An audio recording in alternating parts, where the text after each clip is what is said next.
আমাদের সরকারের শুরুতেই একটি কমিটি নিয়োগ করেছিলাম, শ্বেতপত্র প্রণয়ন কমিটি।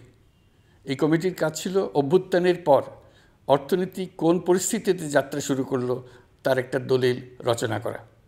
এতে কি পেলাম না তার একটা চিত্র তুলে ধরার দায়িত্ব দেওয়া হয়েছিল এই কমিটিকে। ডক্টর দেবপ্রিয়ার সভাপতিত্বে গঠিত 12 সদস্যের শ্বেতপত্র প্রণয়ন কমিটি নির্ধারিত সময়ে এই কঠিন কাজ সম্পন্ন করে আমাদের কাছে 400 পৃষ্ঠার একটা বিস্তারিত রিপোর্ট পেশ করেছে। রিপোর্ট পড়ে দেশের মানুষ হতভম্ব হয়ে গেছে। দেশে বিদেশে অনেক প্রতিষ্ঠান ও ব্যক্তি গভীর আগ্রহ নিয়ে এই রিপোর্টটি সংগ্রহ করছে। দেশের মধ্যে পত্রপত্রিকা, সেমিনার, আলোচনা সভা, টেলিভিশনে এই নিয়ে প্রচুর আলোচনা হচ্ছে। ফ্যাসিবাদী সরকার দেশের অর্থনীতিকে ভেঙে দিয়ে গেছে, এটা সবাই বুঝতে পারছিল, কিন্তু অর্থনীতিকে কী পরিমাণ ধ্বংসস্তূপে পরিণত করে দিয়ে গেছে তার পরিমাপ সম্বন্ধে কোনো ধারণা করতে পারছিল না।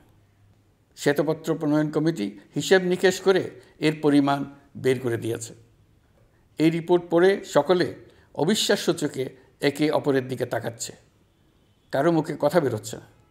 দিন দুপুরে সকলের সামনে থেকে হাজার হাজার কোটি টাকা ব্যাংক থেকে পাচার করে নিয়ে গেছে। কেউ বলার ছিল না, কেউ দেখার ছিল না। যারা নিয়ে গেছে তাদেরকে কেউ বাধা দেয়নি, বরং সর্বস্তরে সবাই আগ্রহ সহকারে তাদের সঙ্গে সহযোগিতা করেছে, কারণ তারা সব আপন লোক। বিশাল বিশাল প্রকল্প নেওয়া হয়েছে ঋণের টাকায়। এসব প্রকল্পের মোড়কে বিশাল বিশাল অর্থ লুটপাট করেছে। প্রকৃত ব্যয়ের চাইতে কত বেশি ব্যয় ধরে কাদের হাতে টাকাটা পাচার করে দেওয়া হয়েছে তাও এই প্রতিবেদনে তুলে ধরা হয়েছে।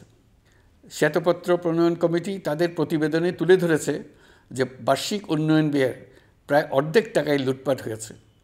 দেশে এমন ধরনের পোষ্যতোষী পুঁজিবাদ তৈরি করা হয়েছিল যার সুবিধাভোগী ছিল স্বৈরাচার ও তার সহযোগীরা।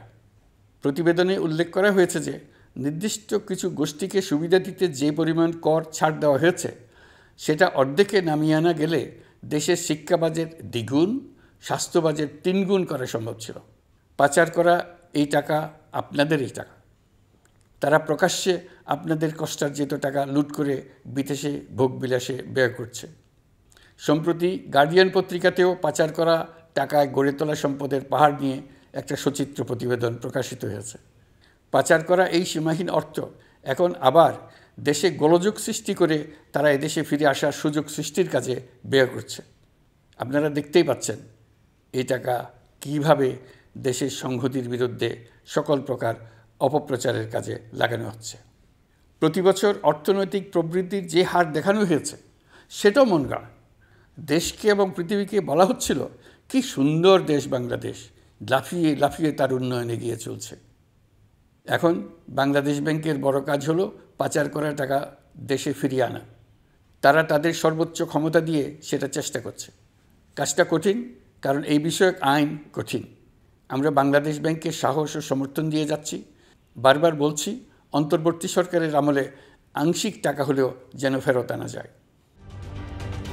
ঢালাইয়ে দৃঢ়তা, নির্মাণে নিশ্চয়তা, প্রিমিয়ার সিমেন্ট, ঢালাইয়ের রাজা।